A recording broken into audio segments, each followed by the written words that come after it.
Hi hello welcome back to my channel Alfin anaesthetic ലൈഫ് സ്റ്റൈൽ. അപ്പോൾ ഇന്ന് നമ്മൾ വന്നിരിക്കുന്നത് CPAS 2026 BSc nursing and paramedical അഡ്മിഷന് വേണ്ടിയിട്ടുള്ള രജിസ്ട്രേഷൻ സ്റ്റാർട്ട് ചെയ്തിട്ടുണ്ട്. നിങ്ങൾ എന്തൊക്കെയാണ് ചെയ്യേണ്ടത്, എന്തൊക്കെ ഡോക്യുമെൻറ്റ്സ് ആണ് അപ്ലോഡ് ചെയ്യേണ്ടത് എന്നുള്ള വീഡിയോയാണിത്. അപ്പോൾ വീഡിയോ ഫുള്ളായിട്ട് കാണാൻ വേണ്ടി ശ്രദ്ധിക്കുക കേട്ടോ. ഫസ്റ്റ് നിങ്ങൾ ഗൂഗിളിൽ കയറിയിട്ട് CPAS എന്ന് അടിച്ചു കൊടുത്തു കഴിഞ്ഞാൽ നിങ്ങൾക്ക് വെബ്സൈറ്റ് ഓണായി വരും. അതിനകത്ത് നിങ്ങൾക്ക് ഇമെയിൽ ID അതുപോലെ നിങ്ങളുടെ പാസ്വേഡ് അതിൽ കൊടുത്തിരിക്കുന്ന ഇൻഫർമേഷൻസ് എല്ലാം ഫിൽ ചെയ്തേണ്ടതായിട്ട് വരുന്നുണ്ട്. ഇപ്പോൾ നിങ്ങൾക്ക് സ്വന്തമായിട്ട് ചെയ്യാൻ അറിയില്ല എന്നുണ്ടെങ്കിൽ നിങ്ങൾക്ക് അക്ഷയ സെൻറ്റർ വഴിയും ഇത് അപേക്ഷിക്കാൻ വേണ്ടി സാധിക്കുന്നതാണ്. അതിലേക്ക് നിങ്ങൾക്ക് ഒരു ക്രിയേറ്റ് അഡ്മിഷൻ അക്കൗണ്ട് എന്ന് പറഞ്ഞ് കാണാൻ സാധിക്കും. അവിടെയുള്ള ഡീറ്റെയിൽസ് എല്ലാം ഫിൽ ചെയ്ത് കൊടുക്കണം. പേരൻസിൻ്റെ ഡീറ്റെയിൽസും നിങ്ങളുടെ അക്കാഡമിക് ഡീറ്റെയിൽസും എല്ലാം ഫിൽ ചെയ്ത് കൊടുക്കണം. ആപ്ലിക്കേഷൻ ഫീ വരുന്നത് 800 രൂപയാണ് എല്ലാ കുട്ടികൾക്കും. NRI സ്റ്റുഡൻസിന് വേണ്ടിയിട്ടാണെങ്കിൽ ആപ്ലിക്കേഷൻ ഫീ വരുന്നത് 2500 രൂപയാണ്. ഓക്കെ, 9 സെൻറ്ററുകളിലായിട്ടായിരിക്കും CPASന് വരുന്നുണ്ടാവുക.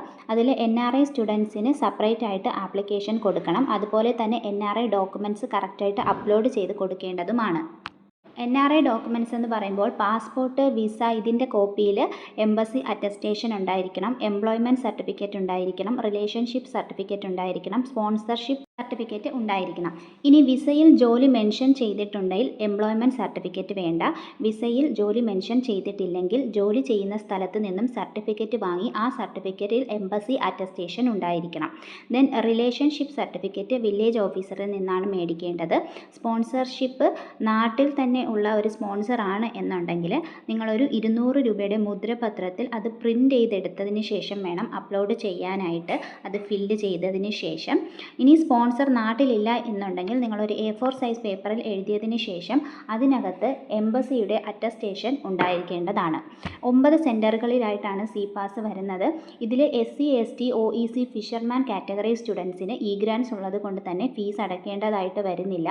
മറ്റ് OBC ജനറൽ കാറ്റഗറി സ്റ്റുഡൻസിനെല്ലാം തന്നെ CPAS പറഞ്ഞിരിക്കുന്ന ഫീസ് അടയ്ക്കേണ്ടതാണ്. ഫീസ് സ്ട്രക്ചർ നമ്മൾ ഓൾറെഡി വീഡിയോ ചെയ്തിട്ടുള്ളതുമാണ്. CPAS വഴി കിട്ടുന്ന കുട്ടികൾക്ക് ക്ലിനിക്കൽ പോസ്റ്റിംഗ് എല്ലാം തന്നെ ഗവൺമെൻറ് മെഡിക്കൽ കോളേജസിലായിരിക്കും. അതുകൊണ്ട് തന്നെ ക്ലിനിക്കൽ പോസ്റ്റിംഗ് എല്ലാം വളരെ നന്നായിട്ടുള്ളതാണ്. CPAS വഴി MLT, BSc nursing, BPharm, BSc medical microbiology, physiotherapy എന്നീ കോഴ്സുകൾക്ക് വേണ്ടി നിങ്ങൾക്ക് അപേക്ഷിക്കാൻ വേണ്ടി സാധിക്കുന്നതാണ്. മെറിറ്റിൽ കിട്ടുകയും അതുപോലെ തന്നെ റിസർവേഷൻ കാറ്റഗറി ബേസ് ചെയ്ത് കിട്ടണമെന്നുണ്ടെങ്കിൽ കാറ്റഗറി സർട്ടിഫിക്കറ്റ് അപ്ലോഡ് ചെയ്ത് കൊടുക്കേണ്ടതുമാണ്. അതുപോലെ നിങ്ങൾക്കിവിടെ ഫീ കൺസെഷനും റിസർവേഷൻ മനസ്സിലാക്കിയതിന് ശേഷം ഉണ്ടായിരിക്കുന്നതായിരിക്കും. അതിനുവേണ്ടി നിങ്ങൾ ഇൻകം സർട്ടിഫിക്കറ്റും അപ്ലോഡ് ചെയ്ത് കൊടുക്കേണ്ടതാണ്. കാറ്റഗറി സർട്ടിഫിക്കറ്റും അപ്ലോഡ് ചെയ്ത് കൊടുക്കേണ്ടതാണ്.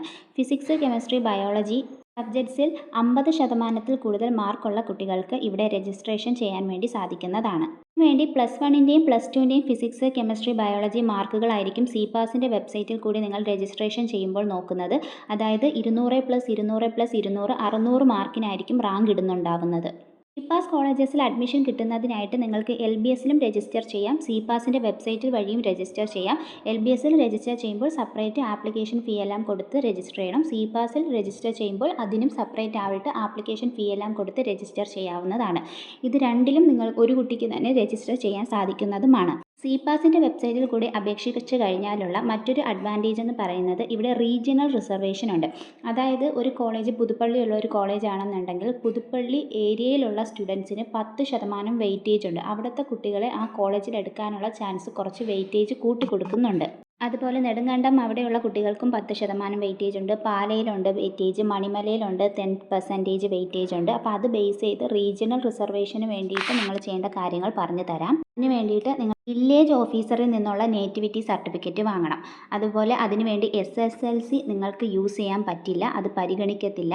അതുപോലെ നിങ്ങളുടെ നേറ്റിവിറ്റി സർട്ടിഫിക്കറ്റ് നിങ്ങളുടെ പ്ലേസ് ഓഫ് ബർത്തിൻ്റെ അവിടെ വില്ലേജ്, താലൂക്ക്, ഡിസ്ട്രിക്റ്റ്, സ്റ്റേറ്റ് ഇതെല്ലാം മെൻഷൻ ചെയ്തിരിക്കേണ്ടതുമാണ്. റിസർവേഷൻ വേണ്ട കുട്ടികൾ എല്ലാവരും കാറ്റഗറി സർട്ടിഫിക്കറ്റ് അപ്ലോഡ് ചെയ്ത് കൊടുക്കാൻ മറക്കരുത്. അതുപോലെ NCC NSSലെല്ലാം ഉണ്ടായിരുന്ന സ്റ്റുഡൻസ് ഗവൺമെൻറ് നിയമപ്രകാരമുള്ള വെയിറ്റേജ് നിങ്ങൾക്ക് കിട്ടുന്നതായിരിക്കും. അതുകൊണ്ട് നിങ്ങളുടെ NCC NSS സർട്ടിഫിക്കറ്റും നിങ്ങൾ രജിസ്ട്രേഷൻ സമയത്ത് അപ്ലോഡ് ചെയ്ത് കൊടുക്കേണ്ടതാണ്. അത് ബേസ് ചെയ്ത് വെയിറ്റേജ് ആയിരിക്കും നിങ്ങൾക്കുണ്ടായിരിക്കുന്നത്. ഓക്കെ.